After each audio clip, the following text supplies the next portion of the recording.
Welcome to the deep dive. Today we're getting into a camera that's, well, really made some waves. The Canon EOS R6 Mark II. Yeah, it's been getting a lot of attention. It has. It's positioned as this blend of power, speed, versatility. Not just a minor update, apparently. No, definitely not. I mean, if you look at where it sits in the market, it's kind of this refined all-rounder. Right. It's full-frame mirrorless, slotting neatly between, say, the high-res R5 and the crop sensor R7. So hitting that sweet spot. Exactly. It's aimed squarely at, serious enthusiasts, maybe even pros, looking for a super capable second body. Yeah. Stellar all-rounder is the term I keep hearing. Okay, so our mission for you today is to really unpack the core stuff, that 24.2 MP sensor, the, frankly, jaw-dropping 40 frames per second. It is pretty wild. The 4K 60p video, the stabilization. We want to understand why this mix makes it arguably one of the most well-rounded cameras Canon's ever produced. Let's get into it. Yeah, let's look beyond just the specs. And maybe we start not with the tech inside, but just how it feels. You pick it up. What's that immediate impression?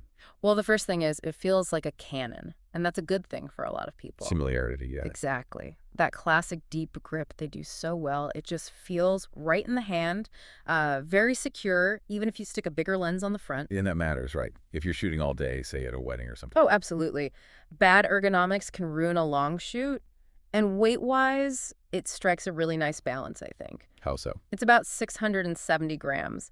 So light enough that you can carry it around all day traveling without it being a burden. Okay. But it still feels, sturdy, robust enough that you feel confident using it for serious work. And part of that robustness is the weather sealing, I assume. You needed that peace of mind if you're out in the elements. Definitely. The weather sealing is pretty comprehensive. Gives you confidence shooting outdoors, maybe in light rain or dusty conditions. And the control layout, well, anyone coming from Canon will feel instantly at home. Yeah. Buttons are where you expect them. Good. So minimal learning curve on the handling front. Okay, let's dive inside then. The sensor. It's a new 24.2 megapixel chip, up from 20 MP on the original R6. That's right. Now, 4 megapixels doesn't sound like a massive jump on paper. Why is this resolution maybe the smart choice here, especially when others are pushing higher? That's a really interesting point. It's all about the balance they were aiming for. That extra resolution, it does give you noticeably crisper images. You can see the difference. Oh, yeah. More detail for cropping or if you're making decent-sized prints. But the really clever bit is they managed this without sacrificing the low-light performance the R6 was known for. Ah, okay. So often more pixels means more noise, especially when you push the ISO. Exactly. But here, the noise performance is still really, really impressive. It holds on to clarity remarkably well at higher ISOs. So it's still a low-light beast, basically. Absolutely. You could argue it's even better in some ways for low light than some higher res cameras because the noise is so well controlled. Great for concerts, weddings, indoor stuff without flash. And alongside low-light performance, dynamic range is always key, isn't it? And especially if you don't always nail the exposure perfectly first time. Crucial. Dynamic range is like your safety net in editing. It's how much detail the camera holds in the brightest brights and the darkest shadows at the same time. And how does the Mark II fare? It's strong, really strong. It gives you a lot of flexibility later. If you, say, blow out a sky slightly, you can often pull back that detail in post. Or if your subject's a bit underexposed in the shadows, you can lift those shadows quite significantly without getting tons of nasty grain or weird color shifts. Buys you some grace then. A lot of grace, yeah. Yeah. Huge editing latitude. Okay, let's shift gears now, because this is where things get, well, frankly, exciting. Speed. This camera seems built for it. Talk to us about the burst shooting. Right, this is where it really shines. The mechanical shutter is already quick 12 frames per second, which is, very respectable. Pretty standard for pro level these days. Yeah, but then you switch to the electronic shutter, and it just takes off, up to 40 frames per second. 40 FPS. That's insane. It is. You're basically capturing half a second of smooth motion every second in stills. Almost guarantees you won't miss the peak moment for sports, wildlife, anything fast-moving. Okay, the critical question here. Electronic shutters at high speed often mean rolling shutter issues, right? That jello effect on fast pans or subjects. How does the R6 Mark II handle that trade-off at 40 PC? That's always the concern, isn't it? And yes, rolling shutter isn't completely eliminated. If you're doing extreme fast pans, you might still see some skewing of vertical lines. Okay. But the sensor readout speed is significantly improved compared to older models. Canon's done a lot of work here. So while it's present, it's managed really well. Much better than you might expect. It makes that 40Ps genuinely usable for a lot more scenarios. That's a big deal, because speed without accuracy is useless. Yeah. So how does the autofocus, the dual Pixel CMOS AF II, keep up? That's the other half of the equation, and it's just as impressive. The AF isn't just fast. The word that keeps coming up is uncannily accurate. Uncannily. Yeah.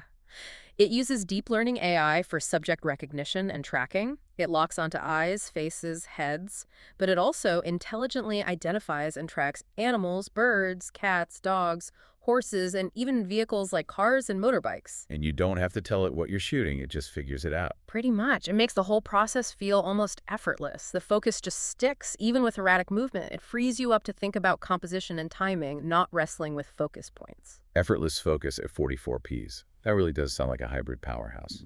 Okay, let's talk video. Essential now for so many people. Key specs. It's very strong on the video front, too. You get uncropped 4K at up to 60 frames per second. Uses the full width of the sensor. Uncropped is good. No weird focal length changes. Exactly. But the real kicker, the technical detail that makes the quality so good, is that the 4K is oversampled from the sensor's full 6K readout. Oversampling. We hear that term a lot. Break that down. Why does starting with 6K make the final 4K better for the user? Okay, think of it like having way more information to start with. By capturing at 6K and then intelligently scaling it down to 4K in camera, you're essentially using more data points for every single pixel in the final video. Right. This process smooths out jagged edges, reduces moire patterns, and just results in a fundamentally sharper, cleaner, more detailed 4K image than shooting native 4K would. So better image quality overall, more cinematic. Definitely. And speaking of cinematic, you also get Canon's renowned color science. Skin tones look natural, colors are pleasing right out of the camera, which is great if you don't want to spend hours color grading. Saves time. But if you do want maximum control.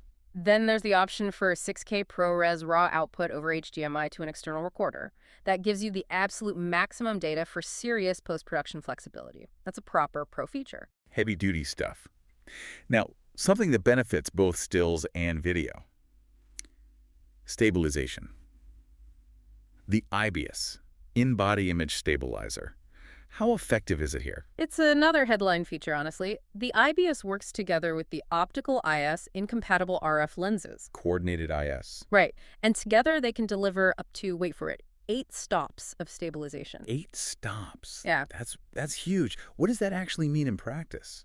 Like, how slow can you shoot handheld? It's genuinely transformative. It means you might be able to handhold a shot for maybe a full second, maybe even slightly more in some conditions, and still get a sharp image. Normally, you'd need a tripod for anything under, say, 160th or 130th. Right. So massive advantage for low light stills without cranking the ISO. And for video, it makes handheld footage incredibly smooth, often smooth enough that you can leave the gimbal at home. That's a big practical benefit. Saves carrying extra gear. Huge. Lets you travel much lighter. Okay, let's move into the final stretch, professional practicalities. One thing that used to drive videographers crazy was the 30-minute recording limit. Is that finally gone? Yes. Thank goodness. That old limit, which was often due to tax classifications differentiating stills and video cameras, is history on the R6 Mark II. You can record continuously for much longer now, well beyond 30 minutes, depending on your card and battery. Big relief for event shooters, interviewers. Oh, absolutely. Major quality of life improvement. What about the things that keep you shooting? Battery life, storage. Battery life is pretty solid for mirrorless. Canon rates at around 580 shots using the LCD screen. In real-world use, you'll likely get through a decent chunk of a day, maybe half a day of heavy shooting. Always good to carry a spare, though. Standard practice. And storage. Crucially, it has dual SD card slots. UHS 2 compatible. Essential for pros, right? For backup. Absolutely essential. You can set it to record simultaneously to both cards for instant backup, vital for weddings, news, anything you can't reshoot. Or you could use the second slot for overflow, or maybe separate stills and video files. Gives you options and security. Okay, so we've painted a pretty glowing picture. It sounds incredibly capable, but let's put on the critical hat. Are there any significant downsides? Reasons someone might pause before dropping the cash? There are a couple of things to be aware of, yeah. 2 main caveats, I'd say. Go on. First is resolution, which we touched on. 24.2 megapixels is fantastic for balancing speed and low light. But if your absolute top priority is maximum possible detail for enormous Prints, think gallery walls, huge commercial billboards. Landscape artists, maybe high-end studio work. Exactly. Then this resolution might feel a bit limiting compared to, say, the R5 or other high megapixel cameras out there. It's a deliberate trade-off Canon made for all-around performance, not for peak resolution. So know your needs. What's the second caveat? Simply the price. This is not a cheap camera, body only. It sits firmly in that upper enthusiast, semi-pro, even pro price bracket. It represents a serious investment. So for a complete beginner just starting out, it's probably overkill and quite a financial stretch. This camera is really aimed at people who know why they need this level of speed, AF, and reliability. Understood. So pulling it all together then, the Canon EOS R6 Mark II seems to really justify its price point by delivering this exceptional balance: speed, image quality, video features, stabilization, reliability. It ticks an awful lot of boxes. Yeah, it feels like a tool designed to handle almost anything you throw at it: weddings, sports, wildlife, serious content creation, even demanding travel photography. A true hybrid workhorse. Extremely versatile. Yeah. Which leads us nicely into a final thought for you, the listener, to mull over. Okay. Given how well this camera executes technically, the 40 FPs, the 8 stops of IBIS, the fantastic AF, all working so well together, it's clear Canon prioritized this kind of balanced, versatile performance. Yeah. So the question is, how much more resolution would a camera like this actually need before its high price starts to feel less justified by its overall capability? At what point does the sheer practical benefit of speed, stability, and usability start to outweigh the desire for just more and more pixels? When does balance beat maximum detail? That's a great question. Something to definitely think about when considering your next camera or upgrade. Food for thought. Indeed. Okay, that wraps up this deep dive. Thanks for tuning in. We'll catch you on the next one.